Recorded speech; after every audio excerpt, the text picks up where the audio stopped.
Olá, estamos começando mais um programa Entre Nós. Hoje vamos falar sobre Pilates para a melhor idade. Temos uma entrevista muito interessante sobre os crimes virtuais e como a gente precisa, né, Kátia, tomar cuidado com o que coloca na internet. Com certeza absoluta, Dani. Pois é, e vamos falar também sobre um transtorno chamado cleptomania. É algo muito interessante e deve ser observado, não é não? E ser tratado, né? É isso aí, Kátia. E claro, as delícias dessa baiana do meu coração que temos hoje. Hoje tem um cuscuz de tapioca igual eu sirvo no meu buffet, só que em várias versões. Tá certo, então. Olha, tem ainda dicas de imagem e estilo com Evelyn Rocha. Tudo isso você vê aqui no Entre Nós. Portanto, fique com a gente, fique entre nós.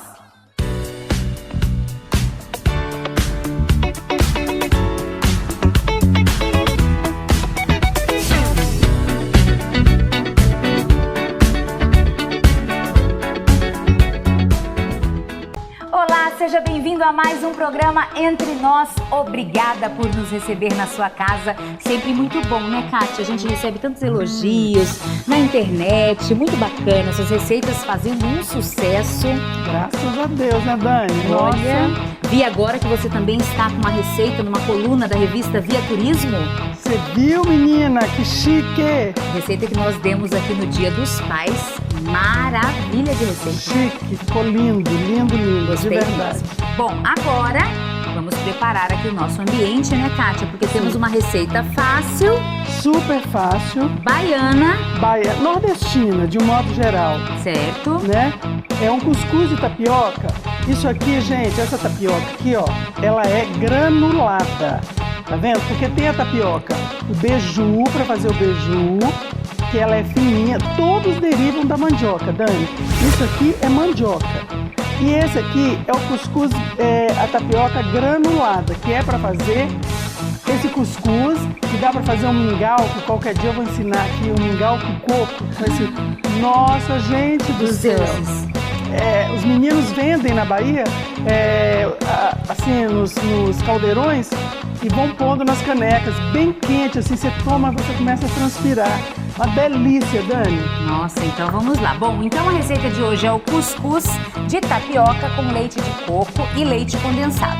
Anote aí os ingredientes. 1 xícara de tapioca granulada, meia xícara de água fervente, meia xícara de leite de coco fervente, é isso? Isso. 1 xícara de coco ralado, fresco. Fresco. Uma pitada de sal de 2 dedos. Isso. E 1 xícara de leite condensado. Exatamente. Todos os ingredientes, a receita, modo de preparo, quantas pessoas servem, está tudo no nosso site. Agora vamos lá. Vamos. Ó, Dani, então assim, ó.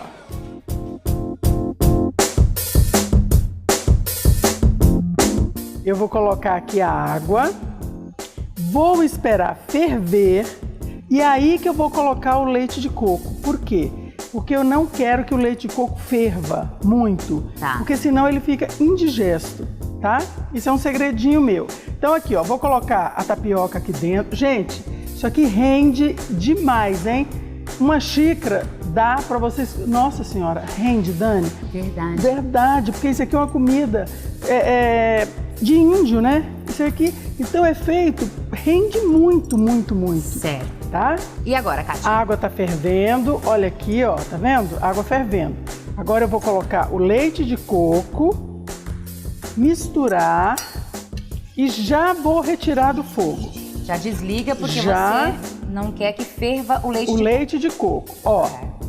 Agora aqui eu vou colocar essa água com leite de coco aqui. Tão simples, Dani, que você não vai acreditar. Vou misturar. Eu vou colocar agora, Dani, o coco ralado aqui.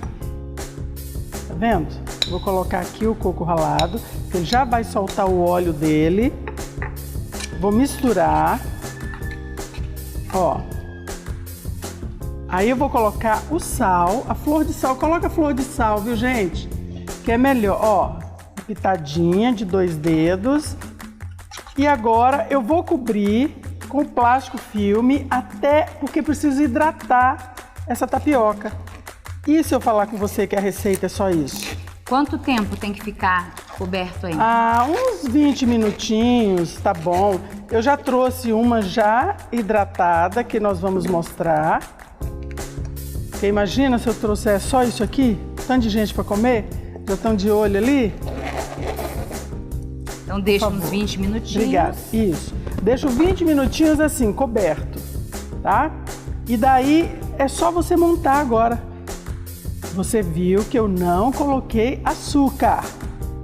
As pessoas colocam açúcar, eu não coloquei, por quê? Porque já vai o leite condensado e eu vou ensinar, vou botar caramelo, já tem açúcar, você entendeu? Eu vou botar açúcar mascavo em cima, quer dizer, dispensa açúcar. Certo. Tá bem? Bom, então agora a gente só vai montar o prato? Só montar o prato. E na verdade hoje você vai servir numa taça linda, como é que você vai fazer? Vou servir vou mostrar vários moldes para servir. Tá certo, então nós vamos para o intervalo, ok? Ok. E a gente volta já.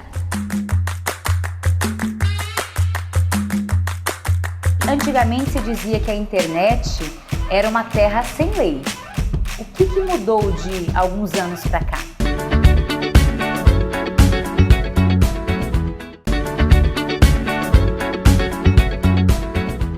Quase 95 milhões de pessoas utilizam a internet no Brasil. Delas, 45% estão nas redes sociais. Olha esse outro dado. A cada 15 segundos, uma pessoa é vítima de fraude ou roubo de documentos. Informações que estão disponíveis na internet. Será que esse local virtual é uma terra sem lei? É sobre isso que a gente conversa agora. Aqui ao meu lado eu converso com o delegado Alexandre Cassola. Tudo bem, doutor? Tudo bem. Seja bem-vindo ao programa Entre Nós. Muito obrigado. A primeira pergunta que eu faço é que antigamente se dizia que a internet era uma terra sem lei. O que mudou de alguns anos para cá? Bom, eu diria que ainda é um sentimento de muitos dos usuários aí da internet que navegar pela internet ainda é uma terra sem leis. O que a gente vê é realmente o Congresso Nacional, nos últimos tempos, ele vem tratando desse assunto, talvez não com a devida importância, mas tomando por base um alerta da população. Então nós temos hoje em trâmite no Congresso Nacional cerca de 50 projetos de lei para disciplinar o uso da internet. Entretanto, ainda que esses projetos ainda não estejam devidamente aprovados, ainda não tenham se tornado lei, nós temos aí também algumas leis relativamente recentes, 2012, 2013, 2014, a própria Lei Carolina Dickmann, que é um marco aí, a própria lei do Marco Civil da Internet. Então, a legislação ela começa a caminhar, né? Exatamente. Mas ainda por óbvio que falta ainda muito, tendo em vista que se trata de um assunto que a cada dia vem se tornando mais frequente na sociedade. E em Sorocaba, como é que está hoje o trabalho da polícia em Sorocaba relacionado aos crimes virtuais? Bom, a Polícia Civil também não poderia ficar atrás e, consequentemente, ela vem hoje nos cursos de formação da Academia de Polícia destinando parte do tempo exatamente para formar os novos policiais civis, tomando por base a ênfase no assunto e, consequentemente, possibilitando, dando ferramentas a esses policiais para a investigação dos crimes. Consequentemente, aqueles policiais que já estão trabalhando já há algum tempo, eles também vêm frequentando aí cursos de especialização exatamente na questão investigação de crimes virtuais. Quais são os crimes virtuais mais comuns? Bom, os crimes virtuais aí que a gente vê bastante em voga são aqueles crimes que acabam afetando o quê? A honra da pessoa, também alguns crimes de cunho patrimonial, privacidade, mas eu acho que assim, se nós fizéssemos uma análise em termos de percentual, eu diria que a grande maioria do registro das ocorrências, elas dão conta da questão envolvendo a ofensa à honra da vítima, a injúria, a difamação, basicamente esses são os principais, os mais rotineiros aí nas unidades policiais. O que nós orientamos é que a população, quando seja vítima de um crime, e não só o virtual, como qualquer outro crime, ele procure aqui em Sorocaba, por um dos plantões policiais.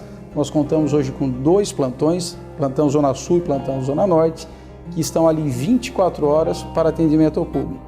No momento do registro dessa ocorrência, ela é registrada e encaminhada para a unidade de polícia territorial. E ali sim é que se iniciam as investigações. Onde é que a gente erra mais? Eu não diria nem errar, doutor. Eu diria que a gente ainda é muito inocente nesse mundo virtual. Sem dúvida alguma. Se nós ponderássemos que 95 milhões hoje de pessoas se utilizam da internet aqui no Brasil e praticamente aí 45% dessas pessoas fazem uso especialmente de redes sociais, então a vulnerabilidade dessas pessoas acaba sendo bastante grande. Então, o que nós recomendamos, principalmente para efeitos de crimes contra o patrimônio, é que haja um cuidado especial nos sites que essas pessoas acabam adentrando e principalmente no tocante a fornecimento de senhas e dados pessoais. E as redes sociais é o local ou é o momento em que muitas pessoas acabam expondo tudo a respeito dela, especialmente questões envolvendo a sua privacidade. E a partir daí, aquelas pessoas que nós podemos tratar assim de criminosos se valem dessas ferramentas e acabam muitas vezes ensejando a prática de vários crimes, especialmente aí nos crimes contra a honra. Para a gente terminar a nossa entrevista, a gente sabe que hoje existe ali a nuvem, né? Que a gente pode armazenar os nossos dados. Mas essa nuvem, ela está em algum lugar e alguém tem acesso. Tem alguma dica?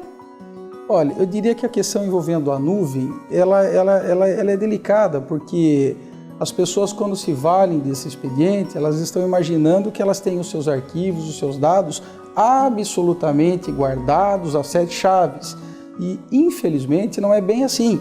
A gente tem as figuras aí dos hackers que conseguem efetivamente acessar essa nuvem. Se nós parássemos para pensar que existem pessoas aí que conseguem invadir sites aí com toda a estrutura que se possa imaginar de evitar o acesso dos hackers, então essa nuvem é algo absolutamente frágil e que a pessoa que ali guarda os seus dados, seus arquivos nessas nuvens... Suas fotos íntimas e vídeos... Sem dúvida alguma, elas devem ter a cautela e supor que aquilo não está efetivamente guardado a 7 chaves. Bom, a gente teria assunto, doutor, para mais uma meia hora de bate-papo, no mínimo aqui.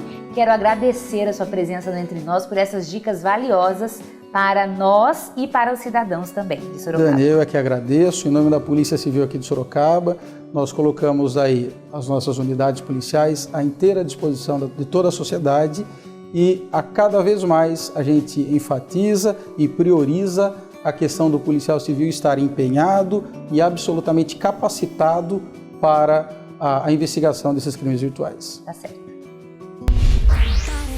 Se você chegou aos 60 e não conhece os benefícios do Pilates, essa é a hora. Veja o que essa atividade física pode fazer pela melhor idade. Confira.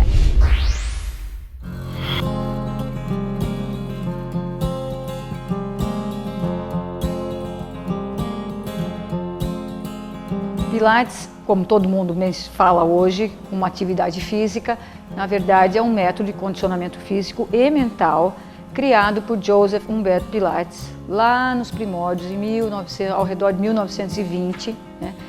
Quando ele criou, na verdade, o método ele denominou como contrologia, que seria a arte do controle do movimento. Mas hoje é conhecido, genericamente conhecido como Pilates.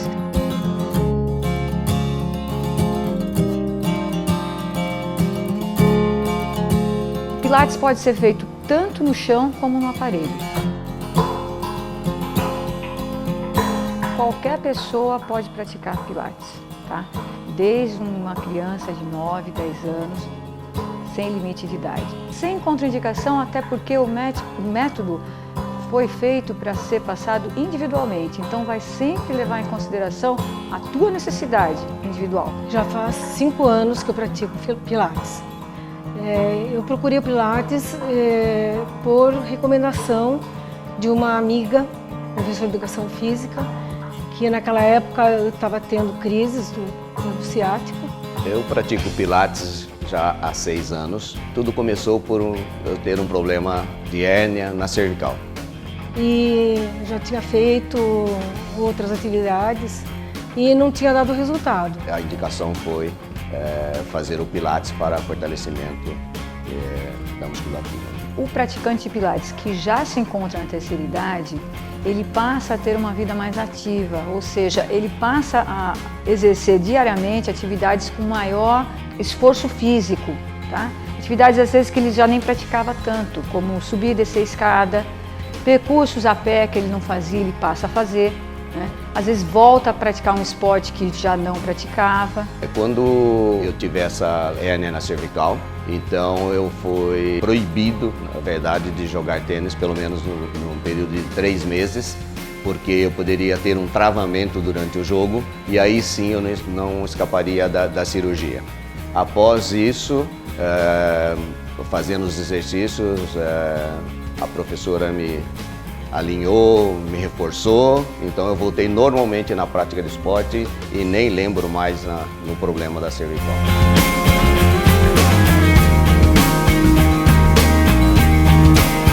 Além de melhorar todo o tecido músculo-esquelético, né? Desenvolver, regenerar, Pilates ainda vai desenvolver outras capacidades físicas, como flexibilidade, alongamento, vai reestruturar, desenvolver todo o sistema músculo-esquelético, né? Desenvolver a concentração, o equilíbrio, postura. Isso é primordial na prática do Pilates, porque é o alinhamento do corpo. Elasticidade, maior elasticidade. Tudo isso que vai te fazer desenvolver as outras atividades e também o fortalecimento, você fica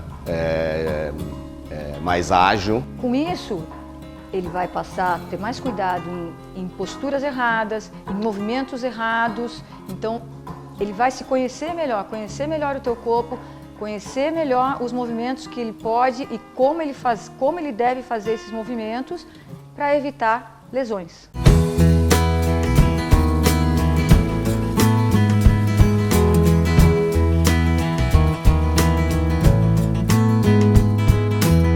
Eu confio muito nesse método. Eu indico, com certeza, a prática do Pilates, não só para as pessoas que estão necessitando por um problema de dor ou de cirurgia, mas sim por uma melhora nas suas atividades, porque, para mim, Pilates é qualidade de vida.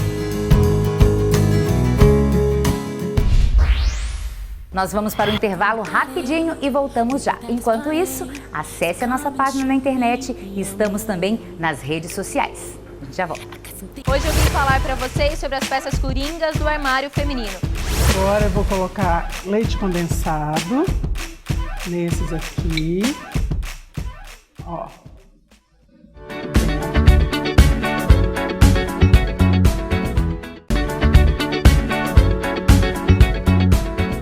Estamos de volta com Entre Nós e agora o nosso assunto é sobre cleptomania. Vamos para a sala de entrevista?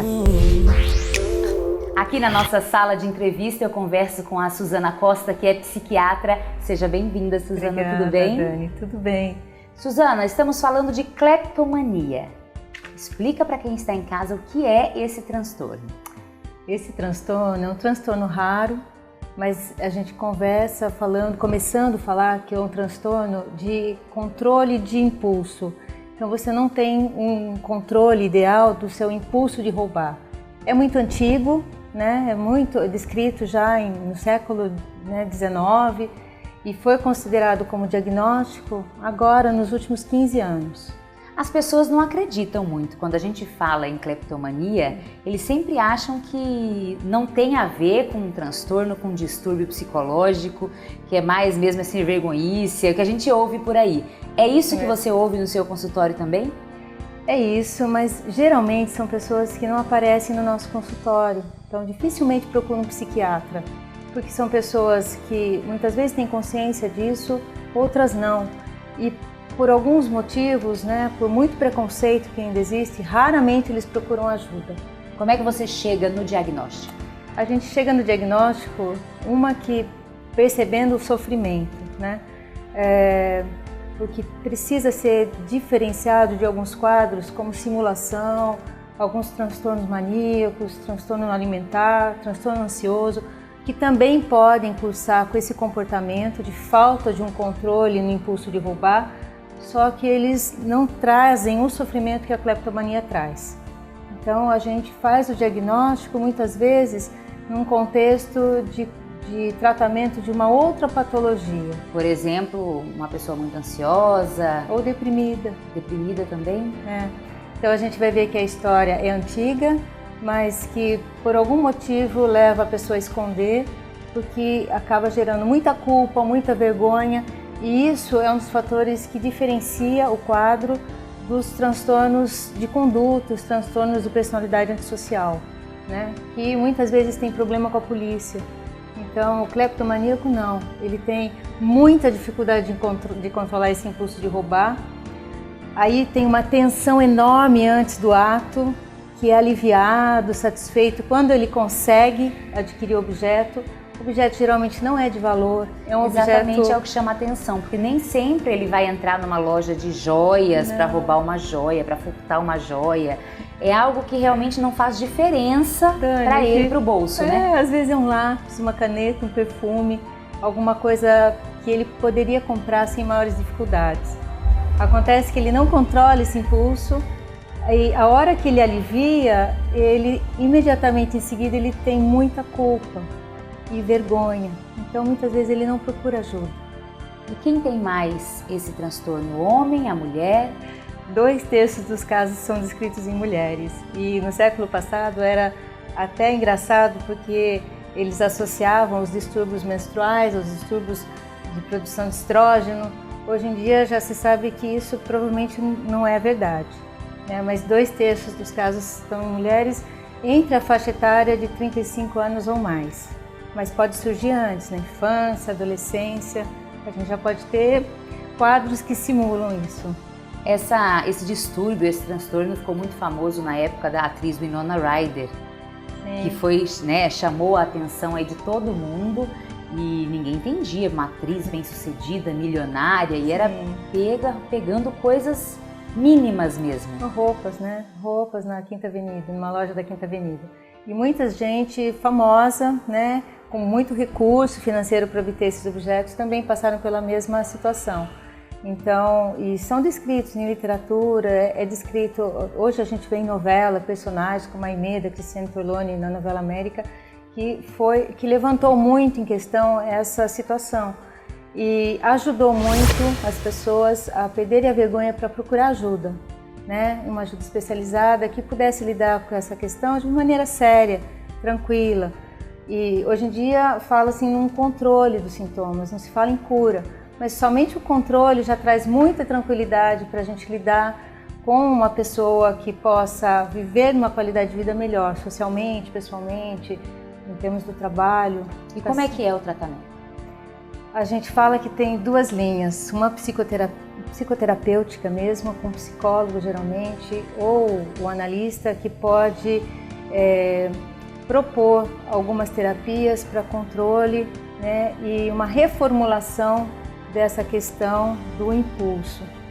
Então, são terapias que dão dessensibilizar o prazer associado ao ato de roubar.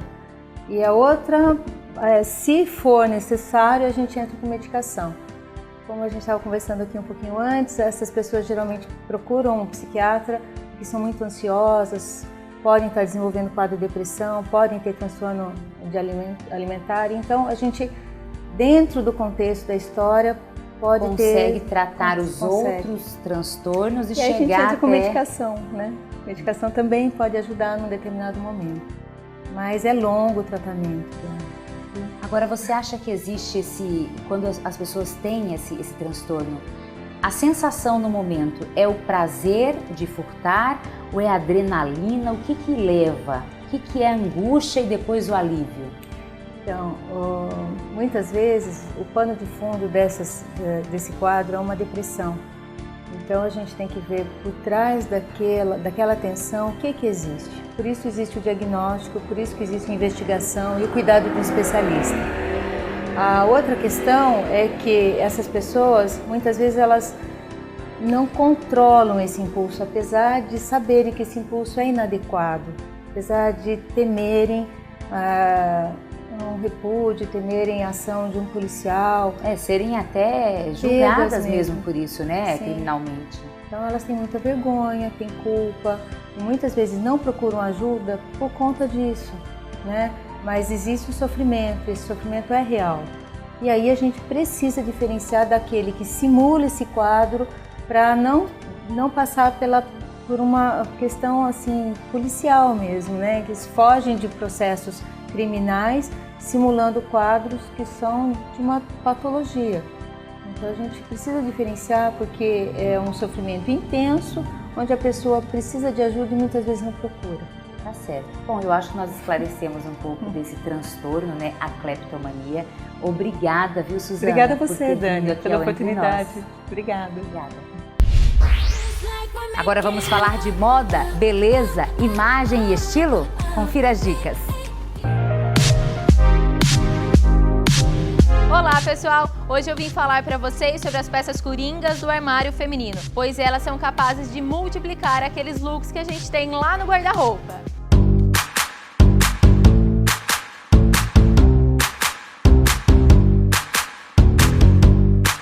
Então essa primeira sugestão é de uma camisa branca. Neste caso, eu trouxe um tecido mais molinho e uma gola laço. Porém, você pode optar por tecidos mais rígidos para o ambiente de trabalho. E para ambientes mais casuais e menos formais, esse tecido mais molinho que traz uma referência também daquele estilo mais romântico e mais feminino. Ainda nesse mesmo look eu tenho uma outra referência de peça coringa e, além de peça coringa, é uma tendência, que é essa calça na cor camelo. Ela já está sendo usada, você pode inserir ela no seu guarda-roupa. Você pode usar tanto no ambiente de trabalho quanto para um happy hour, ela fica bem bacana. Como aqui nós temos esse look neutro e se você quiser deixar ele um pouco mais despojado e interessante, você pode inserir acessórios. No caso, essa é uma camisa gola laço, então é bacana você optar por brincos maiores, porque se você colocar o colar, vai causar uma interferência aqui e não deixa o visual muito interessante. Agora, se você quiser mais acessórios nessa região, você troca o modelo da camisa. Você pode optar por aquela camisa bem clássica, que tem os botões e ela é bem mais básica e lisa. Aí sim você consegue fazer a inserção desses acessórios na parte do colo.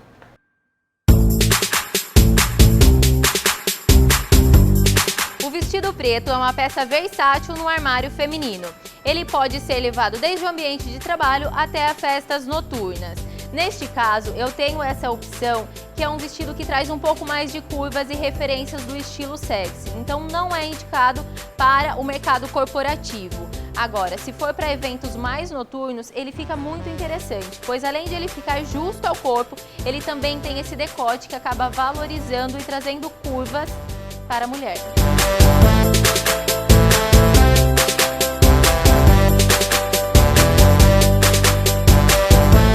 Outra peça coringa no armário feminino é o top, que nada mais é do que essa blusa de alça um pouco mais fina. Você pode usar tanto no verão quanto no inverno. No caso, no inverno, você pode fazer a inserção da terceira peça, que é aquela jaqueta, o blazer, o cardigan. E se você for uma mulher um pouco mais ousada e criativa, você pode trocar o top mais neutro e básico por um top mais estampado, como esse que eu estou usando, que é de uma estampa um pouco floral. E eu fiz a inserção do cardigan para cobrir um pouquinho os braços e deixar o visual um pouco mais formal. Agora, para finalizar as sugestões de peças coringas, eu trouxe essa calça na cor escura. Como você pode reparar, ela não tem nenhuma interferência de detalhes, por isso é chamada de calça básica, onde você consegue levar desde o início do dia até para o final do dia. Aqui eu trouxe a flare, que é aquela calça indicada para quase todos os biotipos. Porém, é indicado que você opte por saltos, porque senão ela fica esbarrando muito no chão. Agora, se você quiser usar com sapatilhas ou rasteiras, também pode. Basta fazer um pouquinho a barra e deixar ela na altura certa. E quando o assunto são as peças coringa, nós precisamos levar em consideração a qualidade e o acabamento dessa peça. Como vocês vão usar por diversas vezes, o material acaba desgastando com muita facilidade, então anote essa dica que é de extrema importância. Dê uma olhadinha no acabamento, na costura e na qualidade dessas peças. Lembrando que essas foram apenas algumas sugestões de peças coringa. O importante é você descobrir o seu estilo pessoal e encontrar as peças essenciais para o seu guarda-roupa. Espero que tenham aproveitado as dicas, um beijo e até a próxima semana. Kátia, não vejo a hora de provar esse cuscuz de tapioca. Vamos relembrar o pessoal de casa até agora os ingredientes, o que você fez, os macetes? Vamos. Eu coloquei a tapioca de molho para hidratar, botei água para ferver, coloquei o leite de coco, não deixei ferver, deixei 20 minutos para hidratar a tapioca. Aí eu coloquei coco ralado fresco, flor de sal e não coloquei açúcar. E agora a gente vai finalizar o prato. Então vamos lá. Então assim, ó, você pode servir de várias maneiras. Você pode botar um pouquinho de coco aqui dentro da forminha e aí você vem com a massa, tá? Isso aqui você tem que apertar bem. Ah, é tão lindo servir assim, Dani. Eu gosto tanto de servir a tapioca pequenininha, individual. Que é como você serve no seu buffet. Exatamente, eu sirvo. Ó, tá vendo? Aí nós já vamos tirar. Só fazer assim, ela já sai. Ó que lindinho, tá vendo? Então, vou fazer mais. Certo. Tá? Eu vou fazer, ó, o coco fica bem bonitinho.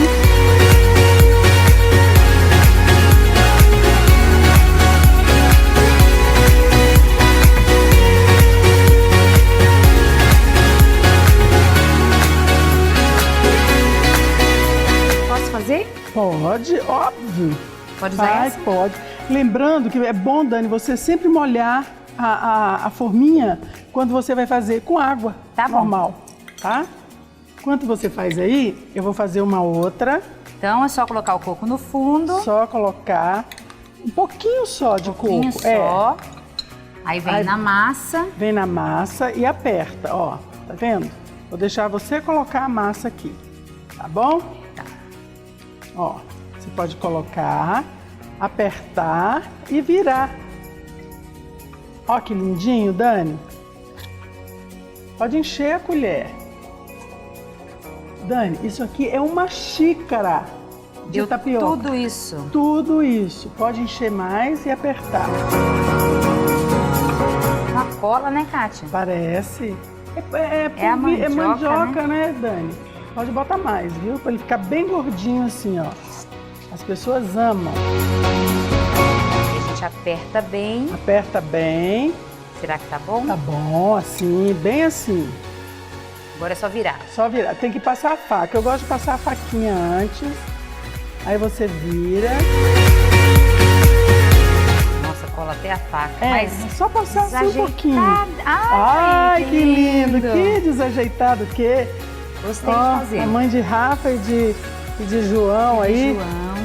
Então, agora, você viu aqui, ó, eu coloquei um pouquinho de açúcar mascavo. Açúcar mascavo. Agora, Dani, eu vou dar uma grelhada nele. Assim, ó. Quem não tem maçarico? Oh, mas maçarico hoje... Meu rei, senta e todo chora. mundo tem maçarico hoje em dia, Dani. Dani, todo mundo tem maçarico. Eu não tenho, nega. Tem uns pequenininhos, custa baratinho. É? Nossa. Faz toda a diferença, né? Toda a diferença. Desse. Olha que delícia. Perfumada. Tá bom. Aqui, ó, eu vou colocar esse aqui dentro. Aqui, ó. Aqui. E vou colocar com caramelo, esse aqui. Tá? Certo. Esse caramelo eu já ensinei a fazer, já dei a receita. Ó, isso aqui é uma tentação. Isso é uma verdadeira tentação. Nem me fale. Tá vendo? Ó que delícia, Dani. Aí a gente põe uma florzinha do nosso quintal. Tá vendo? Lindo. Essa aqui tá muito grande, eu vou botar ela aqui. Mas você pode, essa flor é comestível. Ó, tá vendo? Sim. Se você quiser colocar o leite condensado aqui em volta, também você pode. Agora eu vou colocar esse aqui com leite condensado aqui em cima mesmo. Tá.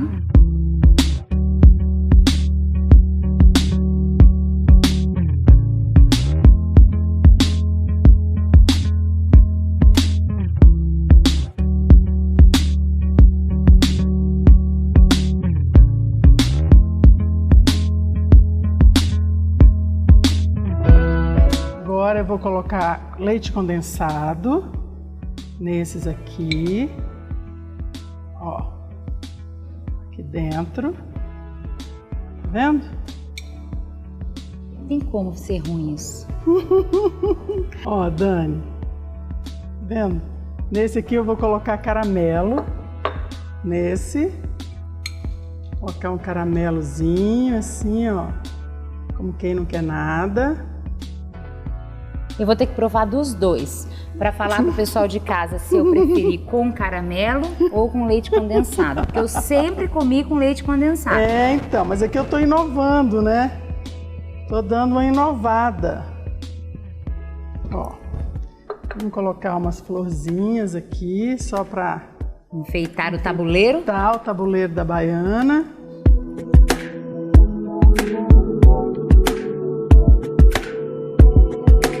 Kátia, já limpamos o nosso recinto, deixamos o nosso tabuleiro lindo. Você viu?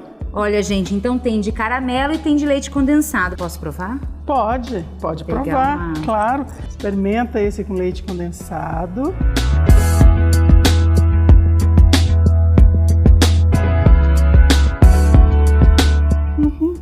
Olha, Bom, né? o salzinho no fundo. Muda completamente. Ainda mais Tá um sal muito leve. levinho, ainda mais um sal, uma flor de sal, ela deixa. Vou provar agora com caramelo. Pode. Prova. Tão Mas- lindo que dá Mas até tem que ir medo. lá no meio do caramelo, Tem hein? que ir lá no caramelo. Tem. Aê!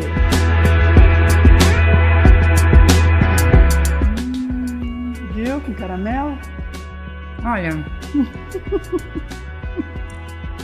eu não sei falar qual é mais gostoso, então eu vou ter que ficar com os dois. Claro. Receita super aprovada, gente. Obrigada por estarem com a gente aqui no canal 23, na TVR, o seu canal regional. Kátia, muito obrigada, viu? Obrigada a Adorei. você. Ai, que bom. Muito bom mesmo. É isso. Fique com a gente. Fique Entre nós.